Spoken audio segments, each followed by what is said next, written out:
Hey everyone, and welcome to Load of Scit. Today we are going over lightning fast unit conversions. This way you guys can do unit conversions in no time at all. Now unit conversions are something we simply can't avoid. Whether in physics, chemistry, stoichiometry, or simply math, you're going to have to do unit conversions because they're a staple in the engineering and in sciences. But likely with this lightning fast method, you can do them in no time at all. Now, let's start this with the problem. Let's say we wanted to convert feet to miles. So we have 100 feet. And we want to convert that to miles.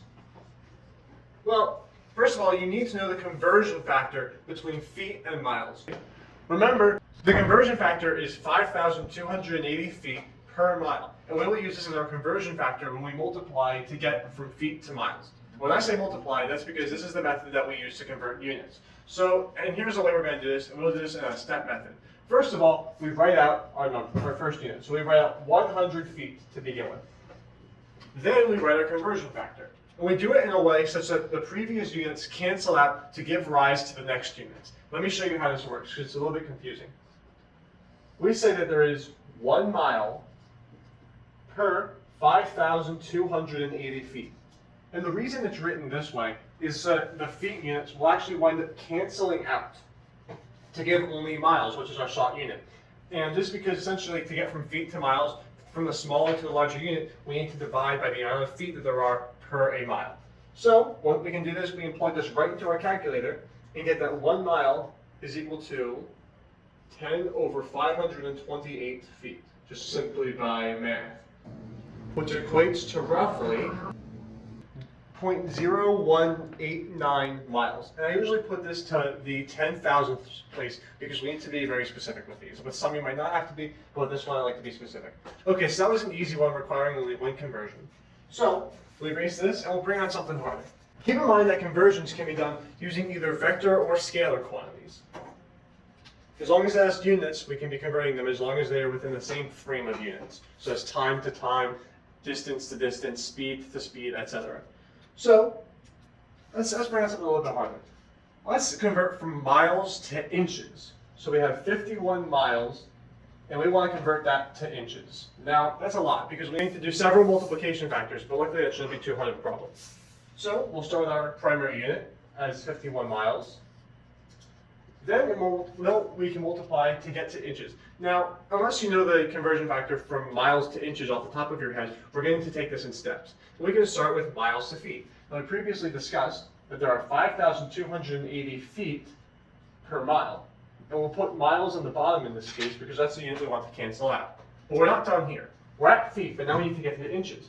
Well, the conversion factor from feet to inches is that there are 12 inches per foot, thus canceling out feet.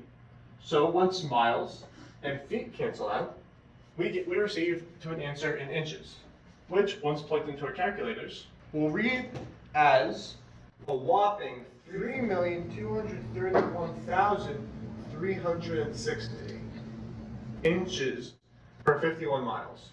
Now that's a lot, that's understandable considering an inch is this big and a mile is, well, it's pretty big. So that's this problem. Now let's move on to an even more difficult problem. Now, you all see how fast we're doing these problems? There's a reason for that, because the more rapidly that we can get used to doing these conversions by this multiplication and canceling out, the easier it will be for you guys to do this extremely fast. Eventually, you can just plug them right into your calculators without thinking twice. So, let's do this. Let's go from 10 meters to X amount of inches. Now, keep in mind that this is the unit for meters, but wait a second. Meters is in the metric units, whereas inches are in the US customary units. So what do we do here? Well, we once again need to know the conversion factor, but we're going to do it the same exact way. We're going to start with meters. Then we're going to convert to something that we can do from meters to inches. Now, if you know, 1 meter is equal to 3.28 feet. Is the approximate conversion rate. Then we simply go from feet to inches, which there are 12 inches per foot. Then we plug that right into our calculators to find that there are 393.6 inches per 10 meters. Alright, so that wasn't so difficult. We're going to ramp things up a bit. Now, thus far, we've converted single units to single units in sort of a basic sort of conversion way. Well, what if I asked you to convert 20 miles per hour, I'm writing it this way to not get confused with meters, 20 miles per hour to meters per second. What would you do then? Well, we do the same exact process, but we still need to cancel out units. We can do this, once again, lightning fast. So we start out with our basic unit. We write 20 miles per hour as a full fraction. So we put the hours on bottom, because essentially we're traveling 20 miles per every hour, so we need to keep it like that. Then we need to keep on multiplying to get to our desired units. Meters for distance and seconds for time. So we go from miles to meters first. So you can do this in any variety of ways, with any variety of steps. But if you know how many meters are in a mile, this can be extremely helpful. So 1 mile, as a matter of fact, actually has 1609 meters, which knowing can be very helpful.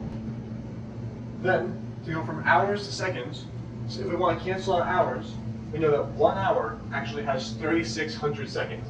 Then, to get from meters per second, we cancel out miles, cancel out hours, because these cancel out, and we're left with meters per second, which is equal to 8.938 repeating meters per second. All right, not too painful. Let's do another one. All right, this time we're going to do something a little bit different. So raise your hand at home if you've taken chemistry. Awesome. If you've taken chemistry, you probably know what stoichiometry is. That fun little thing where you convert from number of molecules to number of atoms to grams, all that fun stuff. So let's say we've balanced our equations already, and we simply have the units of 5 grams of mercury, and we want to find how many atoms that is. Well, this is no big deal. We simply need to continue with our unit conversions. And we're going to do this the exact same way. We start out with our basic units, 5 grams of mercury. And so in order to get to atoms, we first need to get to moles. So if we know how many grams per mercury there are in a mole, by using the molar mass of that, we can go from there. So, does anyone here know the molar mass of mercury? Okay, so hopefully you found that out. There are 200.59 moles per grams of mercury, as according to the periodic table of elements. Then once we get to moles, which we've crossed out grams, now we're at moles of mercury, we now need to get to atoms. Now if you know what Avogadro's number is, which hopefully you do, you know that there are 6.022 times 10 to the 23rd atoms per mole. We can just do unit conversions like we would with any other number to get an answer of a whopping 6.0398 times 10 to the 26th atoms. Atoms of mercury are within 5 grams of mercury. All right, so hopefully that was easy. We're going to do one last one with you guys, and this one's going to deal with physics. Let's say we have 15 revolutions per minute, or RPMs, and we wanted to find that in miles per hour. This is the ultimate test of unit conversions. If you can solve this one out, then you have got this. Now, first, we need to know the exact diameter of the wheel. We will get to that as we start out. So first, as always, we write out our basic unit.